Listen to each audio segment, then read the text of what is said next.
ಮೂರನೇ ಮಗುನೇ ಶ್ರೀ ಸಿದ್ಧಾರೂಢರು. ಇವರ ಜನನವಾಗಿದ್ದು ಶಾಲಿವಾಹನ ಶಕೆ 1758 ಚೈತ್ರ ಮಾಸದ ರಾಮನವಮಿಯ ದಿನ.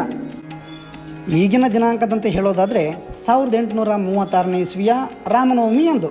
ಆ ಶುಭ ದಿನದಂದೇ ಈ ಮಹಾಪುರುಷರ ಜನನವಾಗುತ್ತೆ. ಈಗ ನಮ್ಮೆದುರಿಗೆ ಕಾಣ್ತಾ ಇರೋದೇ ಶ್ರೀ ಸಿದ್ಧಾರೂಢರ ಸಮಾಧಿ ಮಂದಿರ. ಮುಂದೆ ಕಾಣ್ತಾ ಇರೋ ಈ ವರಾಂಡದಲ್ಲಿ ಪ್ರತಿದಿನ ಭಕ್ತರು ಬ್ರಾಹ್ಮಿ ಮುಹೂರ್ತದಿಂದ ಹಿಡಿದು ರಾತ್ರಿ ತನಕ ತಮ್ಮ ತಮ್ಮ ಭಜನೆ, ಕೀರ್ತನೆ ಇತ್ಯಾದಿ ತಮ್ಮ ಸೇವೆಗಳನ್ನು ಮಾಡ್ತಾ ಇರ್ತಾರೆ.